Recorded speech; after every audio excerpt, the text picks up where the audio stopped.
মহিলা এমপি অথবা সংরক্ষিত আসনের এমপি মমতাজ বেগমের নির্দেশে আওয়ামী লীগের সেক্রেটারি মাজেদ খান ওই জায়গায় এসে উপস্থিত হন এবং সাধারণ হরতালের কারীদের সাথে তার তর্ক বিতর্ক হয়। এক পর্যায়ে পরবর্তীতে উনি ফোনের মাধ্যমে আওয়ামী লীগের সমস্ত কর্মী, লাঠিয়াল বাহিনী এবং সন্ত্রাসীদেরকে জড়ো করে মমতার নির্দেশে গোবিন্দবাসীর উপর এক নারকীয় হত্যাযজ্ঞ চালায় এবং বৃষ্টির মতো গুলি বর্ষণ করতে থাকে।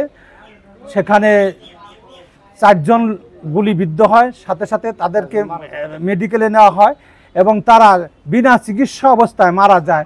হাসপাতালে ডাক্তারদেরকে কোনো চিকিৎসা পর্যন্ত তাদেরকে করতে দেয় নাই। আমরা যারা সিঙ্গারবাসী, সাধারণবাসী, আমরা মনে করতেছি যে এক মাফিয়ার কাছ থেকে আমরা সিঙ্গারবাসী হয়তো মুক্ত পাব এবং সিঙ্গারবাসী সবাই যে ওনার যে অন্যায় অত্যাচারে নিপীড়নে নিষ্পেষিত হয়ে গেছিল সাধারণ মানুষ, আজকে সাধারণ মানুষের মুখে হাসি ফুটছে। আমাদের গ্রাম থেকে একটা মিছিল আসে, সেইখানে মিছিল আসার পরে এই তখনকার এমপি মমতাজ বেগম, আওয়ামী লীগের সাধারণ সম্পাদক জনাব মাজেদ খান, তখন ওনারা ওই মিছিলকে প্রতিহত করার জন্য ওনাদের আওয়ামী লীগ বাহিনী পাঠিয়ে দেয়, সাথে সাথে পুলিশ বাহিনীও আসে। তখন আসার পরে নির্বিচারে আমাদের গ্রামের ওই মিছিলের সমর্থককারীদের উপর গুলি চালায়। তখন সেইখানে আমার ভাই ছিল, আমার ভাইয়ের উপরেও গুলি চালায়। আমার ভাই গুলিবিদ্ধ হয়। আমরা তাকে হাসপাতালে নেওয়ার পথে তখন আমাদের আটকানোর পর আমার ভাই বিনা চিকিৎসায় মারা যায়।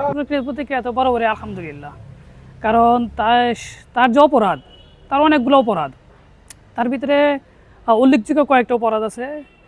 তার মধ্যে একটা হলো যে আমাদের সিংড়াজে যে 4টা মার্ডার হয়েছে 2013 সালে, যে ধর্মপ্রাণ মুসলমানরা এদেশের ধর্মীয় অনুভূতির উপরে যখন কিনা সরকার আঘাত করে, সেই আঘাতে ধর্মপ্রাণ মুসলমানরা কী করে একটা জবাব দেয়, তো তারা আন্দোলন করে। সেই আন্দোলনের ভিতরে তার নির্দেশেই, তার একক নির্দেশ এবং তৎকালীন সময়ে যারা কিনা আওয়ামী লীগের বড় বড় নেতা ছিল তাদের নির্দেশে তাদের উপরে অত্যাচার করা হয়, গুলিবর্ষণ করা হয় এবং 4 জনকে মার্ডার করা হয় এবং অসংখ্য ধর্মপ্রাণ মুসলমানদেরকে আহত করা হয়।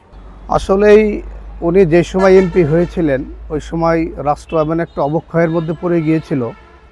তা না হলে ওনার মতো একজন গায়িকা মানুষ এবং অল্প শিক্ষিত মানুষ, এমপি হওয়ার মতো যার ন্যূনতম যোগ্যতা নাই, এরকম একজন মানুষকে যখন আমরা পার্লামেন্টে পাঠাই তখন তাদের কাছ থেকে আমরা ভালো কিছু আশা করতে পারি না। যারই পরিপ্রেক্ষিতে আমরা লক্ষ্য করেছি বিগত যে ফ্যাসিজম কায়েম ছিল তার অন্যতম এমপি ছিল আমাদের মানিকগঞ্জ 2 আসনের মমতাজ বেগম, এবং সে পার্লামেন্টের মতো এত পবিত্র জায়গায় গিয়ে সে আসলেই গান ইত্যাদি বলে সে তার ঊর্ধ্বতন নেত্রীদের দৃষ্টি আকর্ষণ করার চেষ্টা করেছে। সামান্য একজন গায়িকা থেকে বিশাল পপুলারিটি তৈরি হয়েছে এবং তার অঢেল সম্পদের মালিক হয়ে গেছে। তো এইটা নিয়ে আসলে জনমনে একটা প্রশ্ন থাকেই যে এত টাকার মালিক সে কীভাবে হলো। তার উন্নয়নটা কিন্তু ঠিক মতোই হয়েছে। পতন হইলো তো পতন হওয়ার পরে এই দীর্ঘদিন পর সে আজকে গ্রেপ্তার হলো। আমি খুবই উচ্ছ্বাস প্রকাশ করি, খুবই আনন্দ প্রকাশ করছি আমি আমার ফ্যামিলি নিয়ে। কিন্তু এটা আরও অনেক আগেই হওয়া উচিত ছিল। এই জন্য আমরাও দায়ী, আমরা লোকাল যারা আছি আমরাও দায়ী। আমরা কেন চেষ্টা করলাম না আগেই তাকে এরকমভাবে প্রশাসনের কাছে তুলে দেওয়ার জন্য।